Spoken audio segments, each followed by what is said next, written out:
You are listening to Vitruvian Man with Jesse and Josh.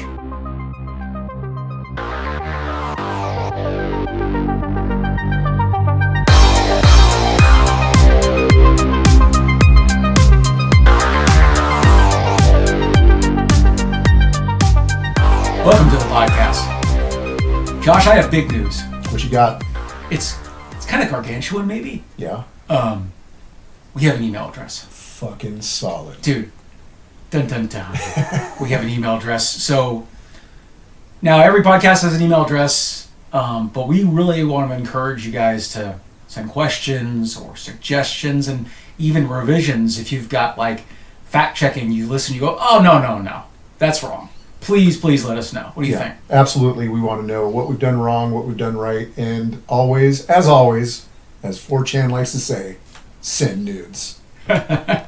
Only the dudes, though. Yeah, only dick pics. We just want dick pics. So that's going to be vitruvianpod@gmail.com. Hopefully you know how to spell it. If you just Google it, Google will figure it out. But no hyphens, just vitruvianpod@gmail.com. And, send us emails, but like, if you have a way to make a voice recording and you want to be on the air, we'll put you on the air. Yeah, we will play questions on the air if they're entertaining enough. Yeah, you better be great. But no. Obviously we've recorded some episodes already, so, if you do send a question or recording, take a little bit as you listen to these podcasts to get in. Reference. So in other words, we don't be discouraged if you send a question and you don't hear it on the air. It just means we're kind of lagging back a few episodes. Yeah. So, all right, so that's taken care of. And today we agreed to discuss Taika Waititi's new film, Next Goal Wins. Whiskey, beer, wine? Yep, we got all those. Which one? Whiskey, beer, and wine. It's safe to say you have zero talent or understanding of the game. Something not right about this guy. Well, he is white. Coach, we've got the toughest job on the island. All we want is just one goal. One goal. Come on, guys! We've worked too long and hard for this. You've only been here a few days. What the? I can't work with these guys. For them, it's like some sort of game. It is a game, Thomas. That's it, Jaya. Leadership. Now we're making some progress. Dear Lord, thank you for sending us Mr. Ongen. We've become quite attached to him. It's like finding a little lost white kid at the mall and telling him which way to go.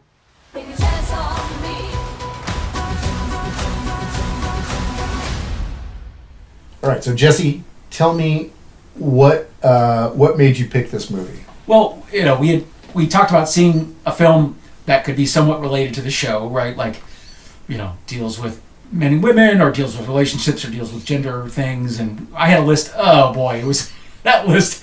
Thinking about that list, like 50 Shades of Grey was on there, and I know that movie licks. So there's zero chance I'm gonna watch that fucking thing. That movie is awful. God damn it. Do you know that?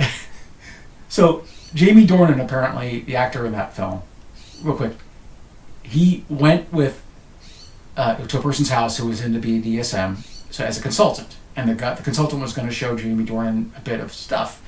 Essentially, he showed him like a couple of whips and like a harness. Like there was no sex acts happening. It was just pretty simple. He just showed him some of the accoutrement. And Jamie Dornan, probably jokingly, but in an interview later on, says, "Yeah, after that I went home and took a shower before I wanted to hang out with my wife and kids." It's like, apparently that's what that movie's view of BDSM is pretty, let's say, puritanical. Meaning, the idea of that movie is, ooh, BDSM. But apparently the people who made that movie were revolted at the thought of BDSM, and it shows in the movie. So I thought that was funny. Have you seen it? No, God, no. Okay. It looks awful. Oh, God. So anyway, we're talking about movies. We're talking about what can we watch. And then I noticed that Hulu had Taika Waititi's new film. And boy, I love him. Yeah, he's great. Did you ever watch Our Flag Means Death? Probably not, right? I haven't seen that, but the What We Do in the Shadows is one of my favorite movies. It's great. Jermaine. And no series though. You didn't see the series? I've seen the series too. Oh, so great. He's producer, but he hasn't. I don't think he's directed or anything. No, I probably not. I think he might have done a cameo or two. Yeah. They had that giant Dracula or vampire summit or something. Yeah, the Vampire Summit. And did you watch? I'm sorry, what was I going to say? Oh, the Fabulous Thunderbirds. No.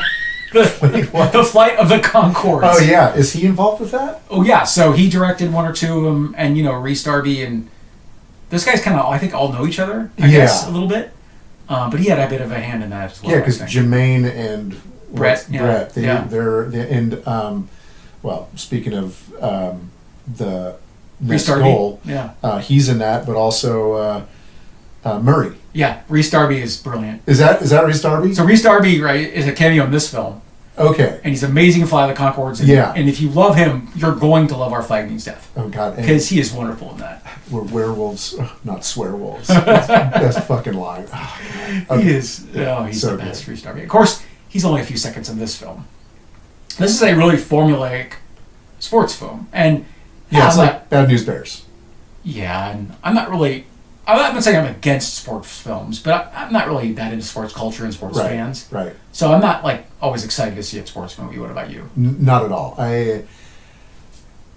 I wish that I liked sports because I'd have something to talk about with people. But ultimately, I'm not into it. Any sport, I like boxing, but it's all solo stuff. Cycling, boxing, but team sports, I don't. I mean, I get the athleticism and the skill, but I don't think it's forwarding humanity at all. Yeah, I always loved football from an intellectual standpoint. I love the kind of things that go on before the ball's even snapped. There's so much interesting shit that's happening. But in general, though, some of the friends I have that are sports fans are kind of meatheads. Yeah, my dad, he fucking lives for it. He loves it. And I enjoy going to see baseball with him, just because it gives us time to hang out. That's a different thing. Though. Different thing. Completely. That's a ritual. It's hanging out, having a beer at a ballpark, and it's a totally different thing. But watching it in sports movies, but The Natural's good. There's some good sports movies, right? I don't think I've ever seen it. Oh, it's worth seeing. Yeah, it's kind of beautiful, and Is that Robert Redford? Yeah. Yeah. Okay. But if I'm at a party and someone says "How about the weather?" or "How about those Giants?" I just love to turn back with, "What happens when we die?" just try to, Larry David says, turn small talk into medium talk. Yeah. Just try to, can we not talk about the weather? Can we talk about existentialism? Just anything? Just something, for Christ's sake. Yeah, I always ask, what is that, lacrosse? Yeah. During the Super Bowl, my brother texted me and he goes, "I made a sports hoop." Because he doesn't know a thing about any sport. I know a lot about football, but I really don't know anything about the other sports. So we do joke about, it's kind of silly. Sport ball. Yeah, sport ball. So this movie stars Michael Fassbender, who I forgot was in the movie. And when he's got his beard at the beginning, I didn't even recognize him, actually. Absolutely. I thought it was, I thought it was somebody else. Yeah. Yeah, he's a chameleon. Yeah, it's got Oscar Knightley plays the main official, in Tonga. He plays the soccer official. That's the coach. Well, it's got Kaimana, David Fane, Will Arnett's in it a little bit, Elizabeth Moss, always great, and then of course we said Rhys Darby. Yeah. So did you watch this with your wife? The first time, yeah, and then when I went back to take notes, I watched it by myself. And she loved it. She loved it? Yeah, she thought it was funny. Yeah, I laughed out loud several times. There was some good stuff. We'll get to them, I'm sure. So do you have, I wrote a bunch of notes. Do you want to go through a loose first on the plot or just kind of talk about things we love? Let's just kind of work through beginning to end. We'll hit all the spots. Obviously, there are spoilers here. We're not a film podcast. We just kind of talk about, masculinity through the lens of popular culture. So if you haven't seen the movie, I do recommend just pause the podcast and watch it. Yeah, check it out. It's worthwhile. If you have kids, watch it with your kids. Yeah, it's just family safe. It is family safe. Yeah. Although, there is the F word a couple times. Yeah. But it's much like Planes, Trains, and Automobiles, where it's largely a G-rated movie with a couple of cuss words thrown in. Yeah. Anyway, so the film opens and he's failed, right? And he's not doing well, and he thinks he's there to get kind of get a pep talk, and they're like, "Oh no, you're fired." Yeah. So he usually gets sent to. Now, do we say American Samoa or? Yeah, it's American Samoa. American Samoa. Yeah. And they say Samoa, which Americans always say Samoa, so I guess pronounce it that way. And he's hateful. So he is not happy to be there. I do like how they predict him going through the 5 stages of grief, and they put up the slide every time that he goes through one. It was fucking dope. That was hilarious. Man, that was so good. Good. Like, you know, if they had just had bullets with all of them on there, I mean, it would have worked for me, but it wouldn't have been hilarious. It wouldn't have been the same. Yeah, that was a good touch. I guess that's probably editing and directing, but the way they edited that, God, it's so perfect. They show him just kind of sinking his head, and they put this depression slide up there. Bargaining, and the whole bit. So now, I don't remember if they showed... So prior to that, they showed the footage of them losing 31-0. The real footage. The real footage of them losing 31-0. And they also showed some locker room scenes. And when I watched it the second time, and the locker room scenes of the people in character, they hid Jaya. Oh, I didn't notice that. Okay. It took me going back and watching it again to see that. So that's the character. Those are the actors playing those characters. Right. It's not the real people. And the first time they show the locker room, they don't show her. You see her tying her hair back, but her face is completely blocked the whole time. I thought that was kind of cool, actually. Kind of clever. So let's talk about Jaya. Okay, Jaya was one of my favorite parts of this movie. Jaya it was good. A transgender character. Yeah. I assume a transgender actor.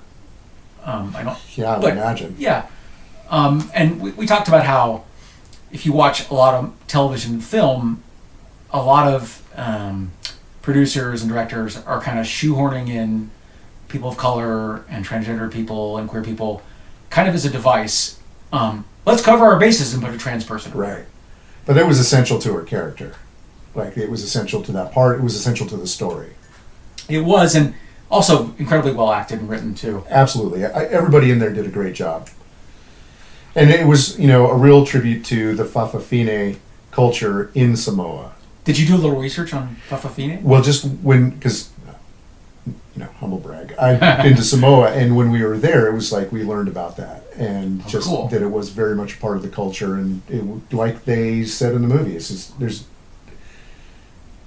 they're the flowers. They make life more interesting. There's no judgment, which is amazing because fucking Christianity has made such inroads into that culture. But they still, it's the Christianity is a framework put over the culture, and the culture has still kept their respect for that Fa'afafine idea. It is so refreshing to see this largely religious population so just befriend Jaya, and just Jaya's another one of the players. Just another person. Yeah, no one cares. Right, nobody cares. That was great. And the first time I saw it, I'm like, really? But apparently it is very accurate. It's a thing. Yeah, it's truly a thing. And I have to say, if Taika is directing it, I have to give some credence to him being true to the culture, since it's his culture as well. Is he gay? No, but he's Maori. Okay, I knew that, but the Reese Darby plays a gay character in Our Flag Means Death, so I was just since Taika uses some of the characters, I was just wondering if that was the case. But yeah, respectful and kind and cool, and it's wonderful to know that it's not made up. Right. It's not a device for a movie to make you feel good. It actually is that way. And the intro of the character is great too. Like, I thought that was really good. And it's so wonderful to have Fassbender to be equally awful to her, because he's kind of unhappy and he doesn't want to be there and he's just angry at everybody. Yeah. And if he warmed up to her immediately, for any reason, it would feel phony. It would feel totally stretched. It wouldn't feel like an actual. It would screw the movie. It totally would screw the movie. He makes Jaya feel bad. He says, "Stop playing with your hair," and it's like, that's the way to handle it. Yeah. Start with the characters. Start with their true essence. And his true essence is he's cynical and awful. He's a dick. He is a dick. Did you notice in the market, when they bow for prayer, he stole took the his liquor money and took his money? liquor, yeah. I don't think I noticed the first time that he stole that stuff. So he feels that he's been condemned to American Samoa. Yeah. And so he doesn't want to be there, and he's just, this is awful. This is the worst thing that's ever happened to me. So what was interesting is that as as they progressed and they made up and were working together because he recognized her as a good player.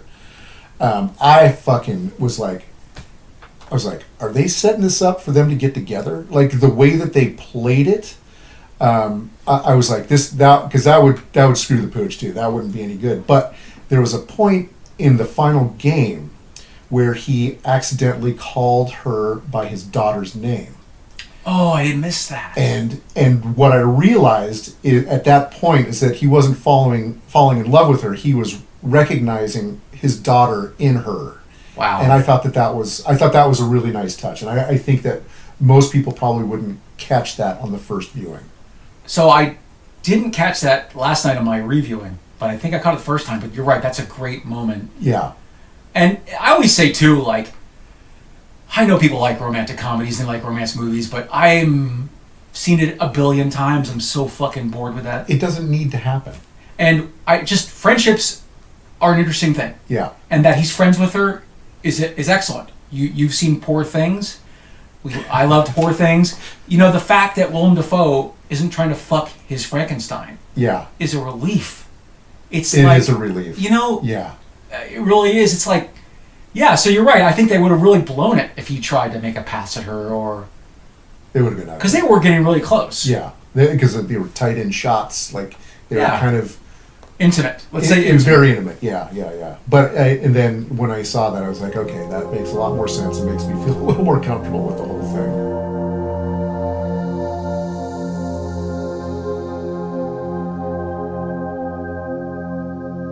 Taika Waititi must be a great director because every actor in this movie is fantastic and funny. Nail it, yeah. I don't know how he does that because clearly some of these people... I mean, I recognize a bunch of these people as actors. I've seen them before in other movies because I've seen Taika Waititi's all his films, I think. Okay. But still, some of these people have to be at least amateur or not actors at all. Yeah. You know, because he's got a huge cast. And man, they're all funny. They're all really funny. They're all funny. Yeah, they hit their marks. They do the whole thing. Yeah. So, all right, let's go to some notes here. I love that the TV show is called Who's on the Plane? So he lands in American Samoa, and Who's on the Plane is interviewing him. And this is an interesting little thing here. So Who's on this plane? This is rinky-dink little bullshit, like, television show on a tiny little Samoan island. But, like, later on a character goes, oh, I saw you on Who's on the Plane. Yeah, everybody says that too when he walks in. Oh, you're the famous guy. You're on that TV show. But, like, this thing about, you know, so much of films, even good films, is heightened and elevated. Where it's like, we don't need an assassin. We need the best assassin. Right. We don't need a guitarist. We need the best guitarist. And it's like, this movie, the way that Taika Waititi curates this movie, it's like, it's rinky-dink, right? Like, he can't even open the little door to get to his bathroom. That's a good bit, yeah. But it adds to the charm, and it's not manipulative. It's part of the charm of this island, and the that I'm myself kind of internally saying, oh, this TV show's lame, but like that everyone's watching it. I can relate to that so hard. Yeah, like a tiny island like that. Everybody's gonna watch the same thing. It's like how it used to be in the States, right? There was like 3 channels. Everybody watch it and talk about the show around the water cooler the next day. And you've been in this area a long time. Didn't TV 50 have like a dance party? Did you ever used to watch that? Oh man, I think that they did. I know that they had one out of San Francisco, right? Yeah, I think Santa Rosa had one hosted by the rinky-dink like newscast, and he hosted the dance party. But it's that kind of thing where it's like, I mean, when I was a kid, that would have been cool to be on Dance Party. Yeah, absolutely. As rinky-dink as it was. So some of the lines they came up with, like so when the magic island lady went up in the disguise and was talking to him about the tin cans, I was fucking gold. And the exchange with the Tavita, the FFAS guy, right? Football Federation of American Samoa. Yeah. It was his wife, and she was in costume to kind of persuade him to do his job, persuade Tom to do his job. And he saw, white people love all that spiritual stuff. Imagine the world without yoga. There'd be all these unstretchy white people walking around with no ethnic tattoos. Which is all, and no dreadlocks.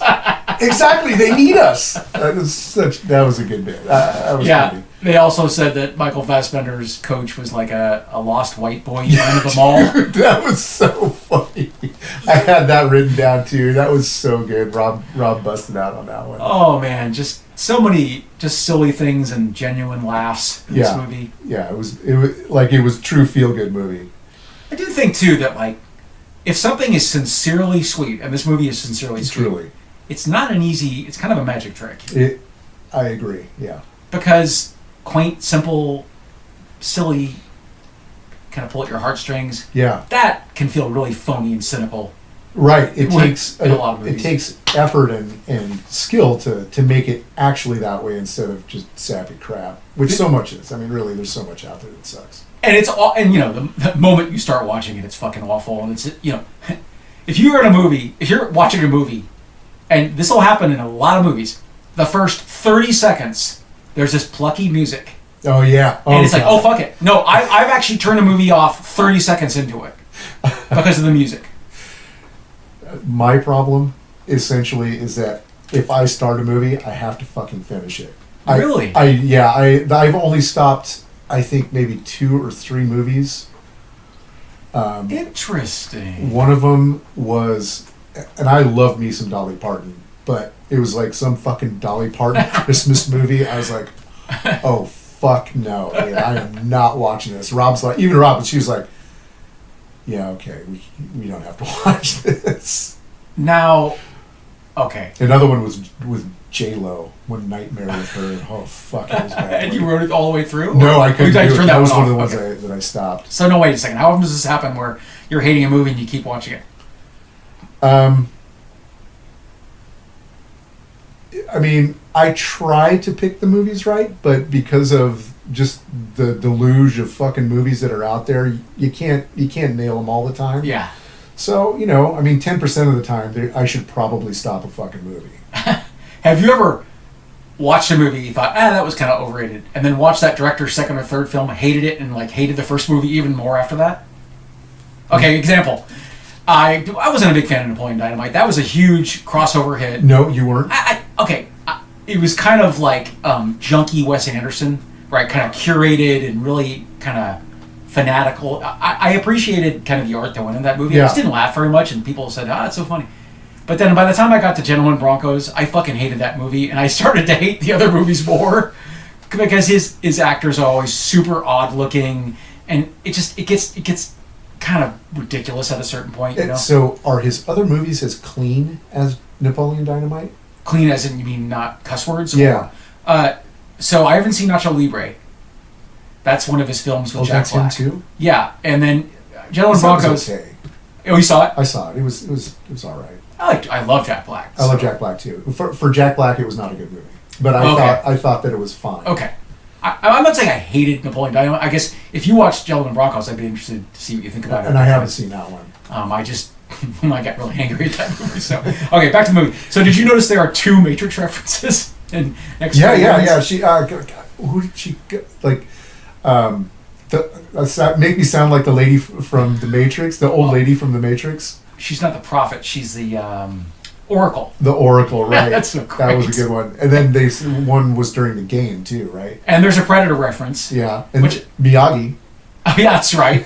I'm Mr. Miyagi. It's really funny. I have any idea what the real coach was like, but the way the coach uses all these malaprops and oh my God, is kind of half baked in all his kind of theories and all his techniques. It's really funny. Dude, I wrote down. I love the fact that he has those fucked up metaphors. The one where there's all when they're practicing, they're trying to get ready, and he's like, tell him to do this, and they're all.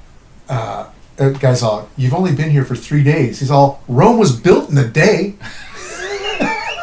It's almost a little Archie Bunker. Yeah. With all the mellow And plus, the chickens have come home to roast. Yeah. Oh, it's so good. Okay, well, I have some more notes here. Yeah. I kind of thought it was great that he was listening to Sia's Chandelier in the car. So he's driving around in that car, belting out. Okay. Sia, I don't know if I'm a fan. She's actually written some of the most famous songs of the last 10 years. She's just a songwriting powerhouse. Yeah. And I love her. because my wife loves her. That's how I got into her. But I mean, he loves her because he has a daughter. That's right. I'm sure how because my son and I, I used to drive my son to school and we would belt out Lady Gaga. So if anyone's like, hey, why is he listening to that song? Well, obviously he had a daughter. There's a reason. So, yeah. So that's the other thing is I watched, because I watched the movie all the way through. Yeah. Somewhere in there, and I couldn't find it.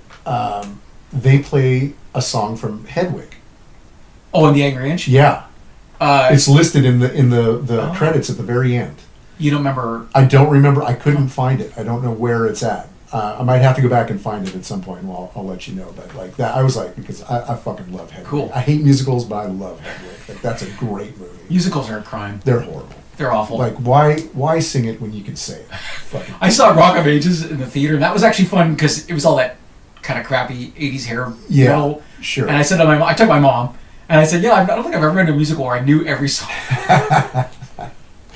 But we were talking about source music. Okay, real quick here, needle drops. So the music in this film is really good. They use music effectively. There's that song about flying over the ocean blue, a beautiful song. I'd never heard that before. I liked it. The thing is, once a iconic film uses a needle drop, that's retired. And I just watched a Guy Ritchie thing last night. It's called The Gentleman. I can't wait to see that. Oh, it's really entertaining. You're going to enjoy it. But there's a lot of needle drops in that movie, which, if you watch Lock, Stock, and Two Smoking Barrels, I think one of the greatest movies in the last 30 years, It's really. good. The iconic music in that. Yeah. But the problem I have with The Gentleman is that there's a lot of them, which is okay, but a lot of them that have been used over and over and over in films. Right. And I really do think you need retired needle drops. Once Scorsese, uses certain iconic songs during Goodfellas and things like that. Sure. I just feel like you've owned it. And Tarantino and his musical magic. Yes. Yeah. Yeah, Tarantino, obviously some of the songs on a Tarantino soundtrack you're going to know, but the other ones are kind of more obscure and you may not know them at all, but he really does pick them very carefully. Son of a Preacher Man. Oh God, that was such a mind blower when that came out. Across 110th Street from Jackie Brown. Oh yeah, there was so much good stuff out of all of his movies. They're awesome, and the ones that everybody knows can't be played in another movie. It'll recall Tarantino more than anything else. Right at the end of Reservoir Dogs, they play "Put the Lime in the Coconut." Yeah. And if you remember in that song, he talks about his belly aching. Yeah. And of course, the guy gets gut shot in that movie. Yeah. So there's a very specific reason he picked that song. Well, Stuck in the Middle with You. Oh God. Oh my God. Yeah, people talked about how disgusting that scene was, and they don't even show it. People were positive that they show the ear getting cut off. Oh no, the drift. Yeah. So good. So I watched that with my wife, and she actually was enjoying it pretty much up to that scene, and she was about to walk out of the movie. And I said, "Oh no, just wait. Just wait. There's a nice payoff here." Yeah. And there really is. Yeah, there's so much. Anyway. So one of the things that I thought is, and I don't know, I have this kind of, my notes are in order, so I'm kind of thinking that we're hitting this point, but they did an amazing job in hiding the fact that he had lost his daughter.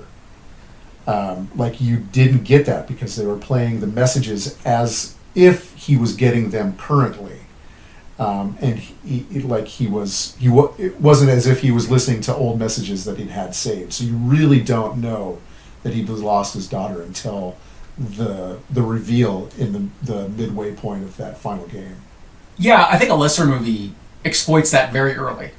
Right, they would have pulled the heartstrings almost as early immediately. as possible. Yeah. Right, to make you feel sympathy for that character. They would have done it in the point where he's getting fired. Right. Yeah, they totally would have, a lot of people would have pulled that out. And that's lazy and manipulative, and it's also, I think it's more interesting to really dislike him for most of the movie. Have him be a total fucking dick. Which he is. Yeah, absolutely. He's angry and hostile and awful to everybody, and and you don't know why. You're like, what's he so fucking angry about? And then that reveal, you're like, oh, okay, all right. I don't think I've ever seen anything like that. They really did that perfectly. Yeah.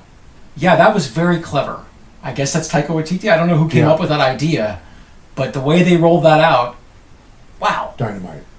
That was wonderful. Yeah. So I have another note here. I love the, they do the Maori dance before the big game. The haka. Have you ever seen the New Zealand All Blacks do that? The haka, man. Wow, That's man. for fucking real. And I remember the first time I saw that, I got goosebumps. Yeah. My friend of ours played rugby for Cal, so he's the reason I know about the New Zealand All Blacks.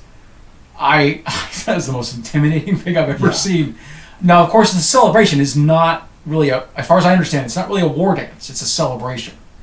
No, as far as well, okay, so let's slow this down here. Have you seen that graduation video of that young woman with her baby? She graduated from New Zealand College, and her husband did a dance like that and a song. No. So we're getting to an area where I'm a little ignorant about this, but he does a very powerful, kind of aggressive dance and song to celebrate her graduation, and it's one of the most beautiful things you've ever seen. You guys do yourself a favor and go ahead and Google or go to YouTube and go to Keisha Baby Grad. So it's Kiisha, and this young woman graduates with her baby. She's holding her baby in her arms, and her husband just in this gigantic auditorium does a celebration dance for her, and it's actually one of the most beautiful things I've ever seen. So I'd be interested to know if it's different, because the haka, as far as I know, has always been like you're there to intimidate your fucking. And obviously it looks very intimidating. Right. I'll do a little research here. Our fans can fact check for us. Yeah, well, I'm sure. If anybody's paying attention. Yeah. If anyone's listening, are we fucked? Our Maori friends, let us know. Right, exactly.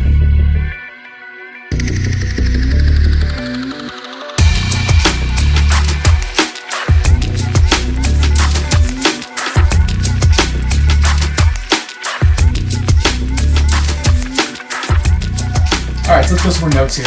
So I just want to insert this here. That marinated fish dish that they eat. Oh, have you had it? Oh, it's fucking delicious. When I came back, sounded terrifying. Oh my god, it's so good. When I came back, I was working at a restaurant, and my boss let me put it on the menu. Oh, really? Yeah. It's and did people enjoy it? Oh yeah, it's fucking awesome. So it's raw fish. It's in that ceviche is kind of raw and marinated in some acidic stuff. It's lime juice and coconut milk. And the chili powder. Spices, yeah. And it was good. It's phenomenal. So it's little pieces, and you eat with a fork. Cut them into squares, yeah, and you just eat them with a fork. Nice. Yeah. And I'm sure the fish is really fresh. It's fresh. It's super fresh, yeah. Yeah, it's great how the movie uses cliches and motivational techniques and understands that they're silly. Yeah. But they work. But they work somehow. Yeah, him saying something to him and then him using that. Although he did that with like movie inspirational speeches from, what was Any Given Sunday? Any Given Sunday, yeah. And I think he used it from other ones too. He was just lifting them left and right. Yeah. So that was totally part of it. That was really great. That was funny. Oh man, that footage, I know I'm good at the beginning, but that footage of them losing 31-0, that was excruciating. That hurt my liver. I've seen a few games in my life, but I've never seen anything like that. That was nuts. Brutal. Yeah, it was crazy. 31-0, wow. I know, like when 1-1 is a fucking serious game. I mean, if you're a competing team, 5-0 is a blowout. That's a blowout. In soccer, football, you're getting cramped. That was nuts. Those poor guys, man. There's a quote I love. Oscar Knightley plays this wonderful, kind of very gentle, kind of older coach. He's their balding guy. Ace? Wasn't that his name? Yeah. Yeah. So Ace is this lovely, kind of sensitive little coach, and I love how he says, "Good kicking." So it's a big game. Everything's on the line, and his coaching is good kicking. Just so good. So great. All right, coach. Way to do the X's and O's. I love that guy. He was great, and I think he's indicative of Samoan culture in a lot of ways. A gentle giant, Absolutely. Yeah. And why did we pick this film? You and I have been talking about what films to watch. My wife and I coincidentally watched this, and I realized, oh my God, it's every strata of a male stereotype in this movie. Yeah. Every single strata, from the most gentle to the most aggressive, right? The coach is very kind of hostile and aggressive and mean and a rageaholic. He's a bunch of things. Yeah. But like every single little kind of type of male role model is in this film. Yeah. I just found that interesting. Yeah, I did too. No, I'd have to say when I was watching the movie the first time, I was like, why the fuck did Jesse recommend this one? Oh, really? Yeah, Oh, no. until it got to the halftime speech, and I was like, Okay. oh fuck, okay, so this all makes sense.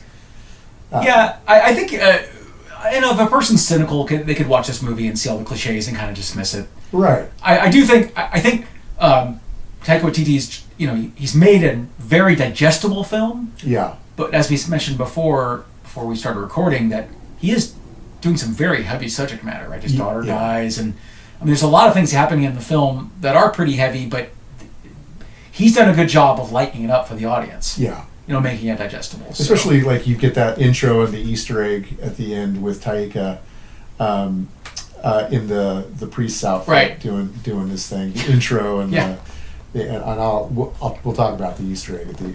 Oh yeah, I definitely want to talk about that. Yeah. It's funny. I heard there's an excellent podcast called The Rewatchables, and one of the things they'll say on that is they'll say, "Oh yeah, I don't like voiceovers normally, but they did it okay here." And it's like the thing about devices in a film is it's just a device.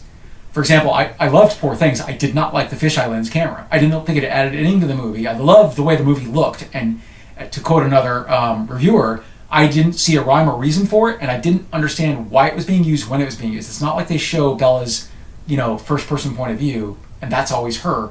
They kind of just use it sporadically. Anyway, it's a device that didn't necessarily. You did like it. Oh, dude, I thought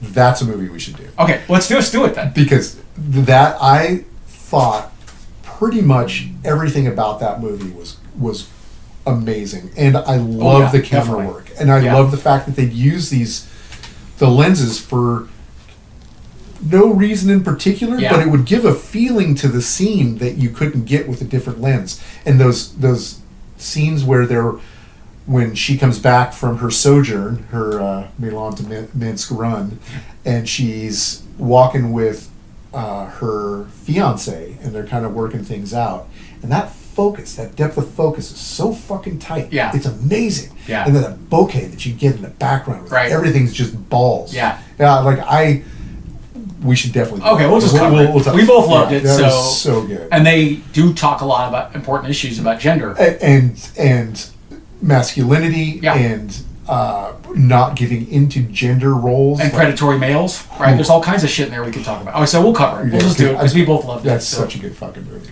And I was just going to say, narration, you'll hear someone say something, I hate narration. Right. Well, you know what I hate is bad movies. Right. And honestly, I enjoyed Black Swan. I like Aronofsky. I can't fucking stand ballet. Ballet encourages bulimia and anorexia in young women. It's awful, but I like that movie. And I've never seen that.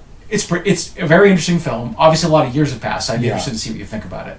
Is that Winona? No. No, Natalie Portman. No, okay, right, okay. Yeah, she's good, obviously. But anyway, like I said, not into ballet, but that's a pretty good movie. Yeah. So I guess I don't give a shit. Honestly, I don't even care what a movie's about. Just like my wife says, show me something new. So show me something interesting. Exactly. Yeah.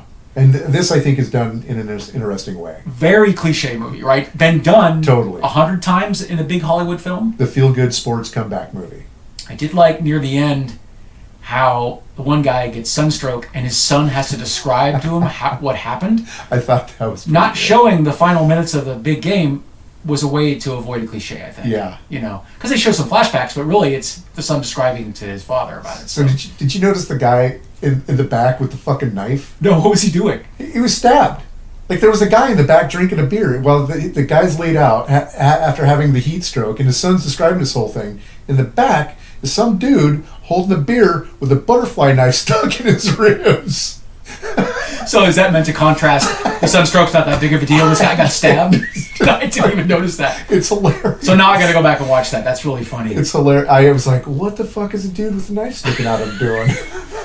It's great. That's a lovely little thing. There's a little moment where Oscar Knightley... David Fane played the coach. Oscar Knightley plays the official. Is it Tabata? Yeah, the guy they draw boobs on his face. Right. But he says, don't lose alone, lose with us. Yeah, that was a good bit. That, in a bad movie, that is such a piece of shit line. Right. But in a movie like this where I have an emotional investment in it, I really care about the characters, I loved that line. Yeah, I did too. because, you know, I think so much of our society is about achievement and, you know, kind of bragging and status. Winning. Yeah, I don't know if that's an American... It's probably a human thing more than an American thing. But it's I guess...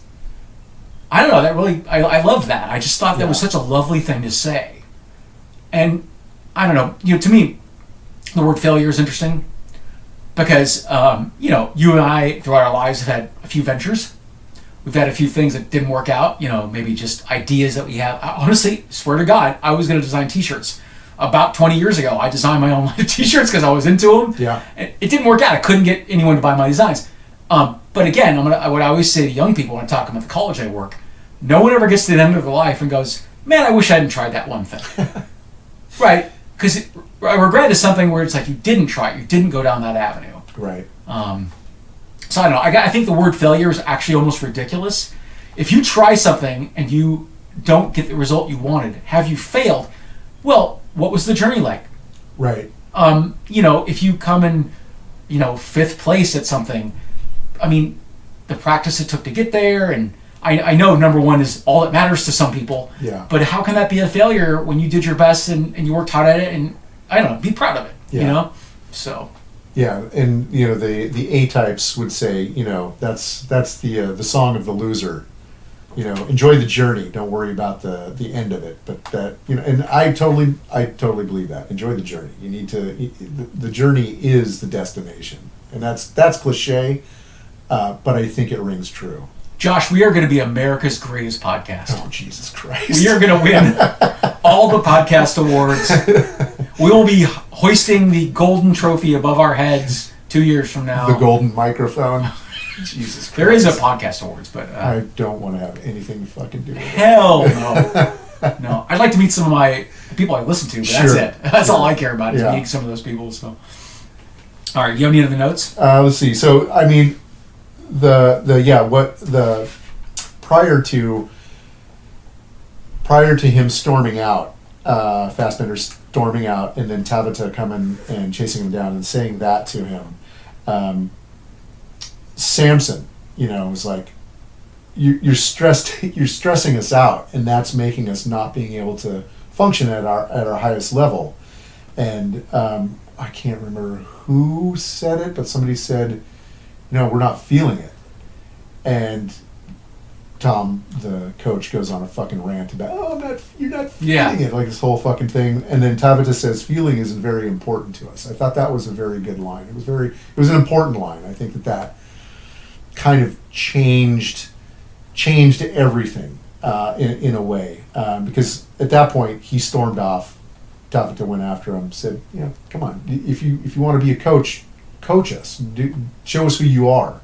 And so he came back in, and him showing vulnerability, telling them why he is the way he is, just the openness that engenders, I thought was very good. I thought that was a very important part of the movie, and I think that helped that character start to heal from the loss of his daughter and the loss of his wife, because that was pretty fucked up too.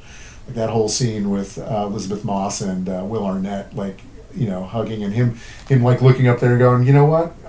It doesn't matter anymore. Like, I think that whole vulnerability to other men in particular, right? It really helped him kind of see where he was at and what was really important.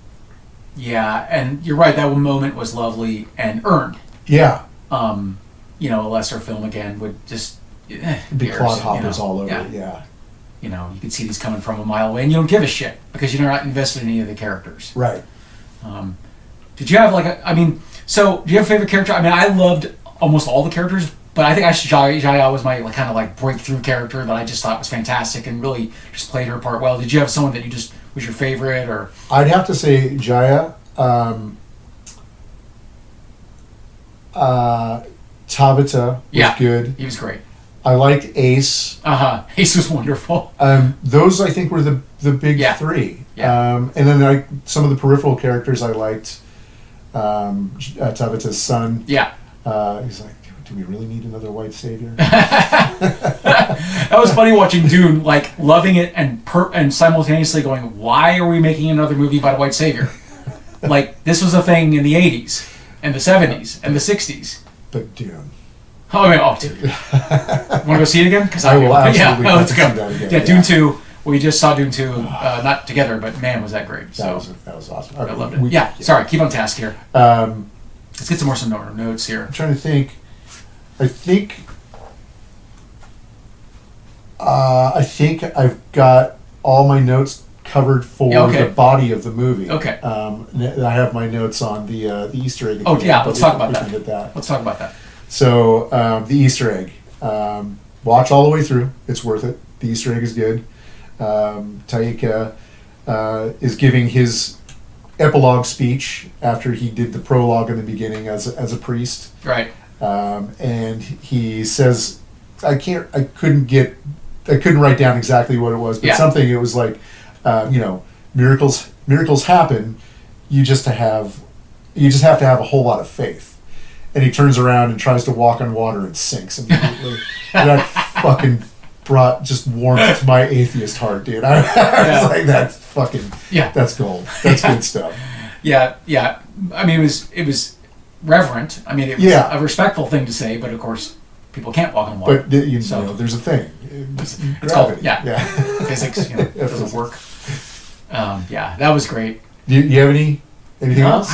I think I covered everything. I mean, cool movie. Yeah, very cool. And I think that it was a good recommendation. Initially, like I said, I wasn't sure exactly. I was like, what? But then, getting to that point where he showed vulnerability, and you see, Whitey contrasted with the Samoan culture, and just how loving and supportive they are, portrayed in the movie. I thought was good stuff. I always say too, like, take a movie like The Big Short. Did you see The Big Short? I never saw that. Excellent. And it explains a very complex financial thing very simply, and I feel like I learned a bit. So if a movie takes something, just one thing, and researches it enough to be knowledgeable about it, like I feel like I learned something about Samoan culture. Yeah. I didn't know I was going to learn something about Samoan culture, but I did, and I liked that. Yeah. Almost any good movie teaches me something that I didn't know. For sure. So. And I was only talking about in relation to the podcast. Absolutely. Because, I feel like we have a very specific idea behind what we're doing here and masculinity in the modern world. Yeah. Right. Absolutely. Yeah. Well, I'm glad you watched it. Yeah, me too. And Rob is too. Yeah, my wife liked it too, so. Cool. Thumbs up. Fucking A. All right, take care, brother. Rock on, yeah. Bye. Bye. You have been listening to Vitruvian Man. If you'd like to get a hold of us, you can either call us at 415-484-8841 or send us an email at vitruvianpod@gmail.com.